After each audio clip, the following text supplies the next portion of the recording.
Welcome back. With the 2013 Open breathing down our necks, we couldn't help but think about our favorite moments from 2012. But before we get into our top 5 from last year, Maddy, what's your most memorable personal experience from the Open last year? Oh, good question. So we had Friday night under the brick lights because, you know, we're in the heart of the entertainment industry in Los Angeles. God's country. Kind of. So we wanted to find a way that everyone could do the burpees. So we actually rented C-stands and then got these flags that you put on them. These are like lighting designs. And that way people could raise them up to do the burpees and jump and hit easily. And we had just the whole gym was involved doing it, and it was amazing. So somehow the burpees was a good community experience. Exactly. Not just a living hell. I'm interested in yours. Well, it also involves burpees. Russell Berger, an amazing athlete, we were at a level 1 course in Reno, and he did 142 burpees in 7 minutes. And that beat Rich Froning's number of burpees. Didn't win the event, but I got to see somebody do better than Rich Froning, so it was super cool. And it destroyed him. He was non-communicative, just rolling from one side to the other, you know, feet just flopping around. He had a lecture coming up after lunch, couldn't give it because he couldn't speak. I had to go start his lecture, so it's in my memory forever. Love it. I will cherish it. Russell, good job.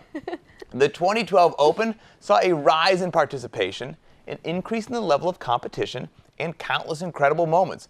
We took the liberty of boiling it all down into the top 5 most memorable. Let's get started. All right, at number 5, I have Neil Maddox and Jason Khalifa going head-to-head in Open WOD 12.4. So let me first remind everyone what that WOD was. It was a 12-minute AMRAP of 150 wall balls, so real easy, just kick things off with Karen. Then 90 double unders and 30 muscle-ups. Maddox won worldwide with 323 reps. That means he did a complete round, and then he went back for another 53 wall balls. Khalifa tied third worldwide with 297, again getting over a full round, which is just crazy to me. It doesn't make any sense. One of my favorite parts from that video, because it was filmed, when they were asked afterwards, you know, why did you guys do the first 150 wall balls so fast? Their response, bro, we never had a choice. Incredible, right? Unbelievable. Couldn't put it down. So, gun to my head. First and third place scores worldwide from the same workout session? That's ridiculous. When I spoke to Khalifa on the phone, he told me his strategy for that workout was to do Karen, the 150 wall balls, sub 6 minutes, be smooth on the double unders, and go to singles if need be on the muscle ups, then get back to the wall balls and just simply don't stop until time expires. Now, simple to say, but ridiculously hard to do. So I asked him, like, Jason, that's incredible. Do you have a secret to mental toughness to enduring pain? And he told me, yes, Pat, I do.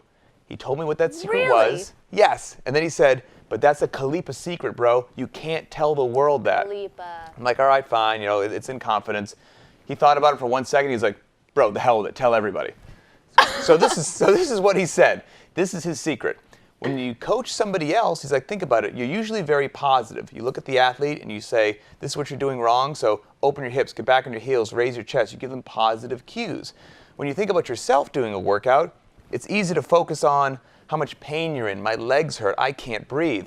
And so he treats himself like an athlete. And in his head, he coaches himself, analyzes his movement, and says, you know, open your knees, get back on your heels, whatever he needs to do. And that distracts him. If he feels those negative thoughts coming back in about how much pain he's in, that's his first indication that he's stopped coaching himself, and he goes right back down that path. So that is a Khalifa trade secret from a champ. Give it a try. I gave the world a Khalifa secret. That's going to be tough to beat. What's coming up next? Tough to beat. The only way we can beat it is with another Khalifa moment. Touché. So, at number 4, I have the larger-than-life moment when Jason Khalifa and Kristen Clever returned to the game stadium floor to perform the demo WOD for 12.5. Khalifa just making waves in the open. All right, so this workout, you remember, was the 7-minute ascending Fran ladder. 3 thrusters, 3 pull-ups, 6 thrusters, 6 pull-ups, etc., etc. Chris Clever came in with 145 reps, placing 13th worldwide. And Khalifa also killing it with 159 reps to take 4th worldwide. So that means they both made it to the round with 21 thrusters, and then Khalifa went on to get some of the 21 pull-ups as well. 2 champs throwing down in the same work, and I can't believe that Khalifa beat her on that. I would No. have placed money the other way. Incredible. That trip to the games floor was foreshadowing for both Kristen and Jason as both athletes returned to the games in 2012.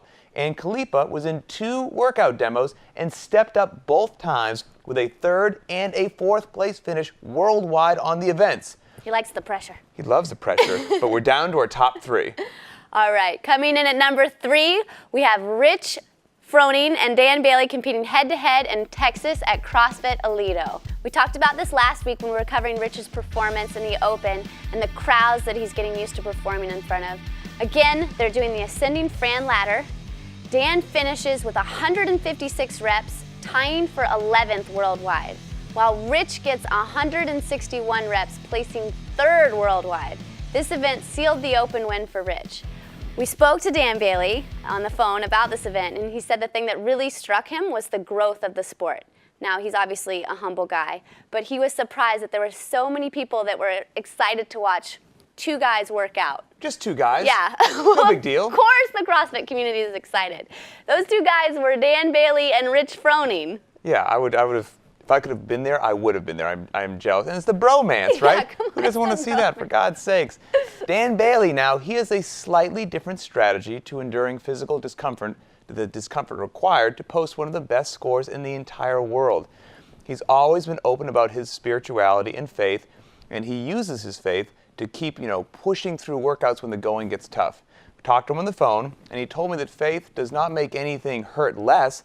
It just puts his own suffering into perspective that moment, which allows him to push harder. Now, we're getting close to our top couple moments. What do we have for number 2? All right. Number 2 is actually the number 7. Ooh. 7 minutes of burpee, that Ugh. is. All told, over 3.5 million burpees were performed.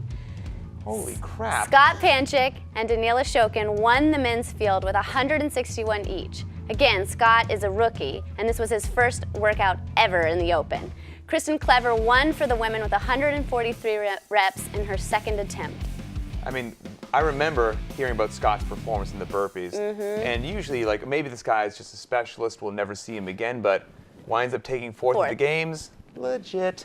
Aside from being extremely painful, 7 minutes of burpees is also a pretty darn good indicator of fitness. That workout was straight up conditioning, muscular stamina, and just mental toughness. And you're not going to get far in our sport if you lack any of those 3. Congratulations to everyone who participated. Maddie, we're down to the top moment. What do we have? All right, coming in first is you, the CrossFit community. 69,370 of you stepped up last year and made it one of the world's largest participatory events. Congratulations. And this year, you can look forward to the inner gym, inner office, buddy versus buddy, personal competitions around the world.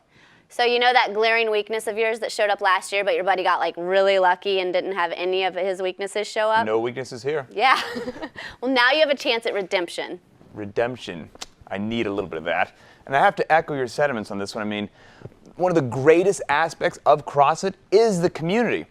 The Open is an opportunity to get outside your garage, your local affiliate and community, and throw down with your global CrossFit family. How damn cool is that? So cool. Congratulations to everyone who threw their hat in sweat in the ring last year to prove their fitness, and good luck this year. That's our show for today. Be sure to join us next week when we'll have Julie Fouché on set. For Maddy Curley, I'm Pat Sherwood. Thanks for joining us for the CrossFit Games Update Show.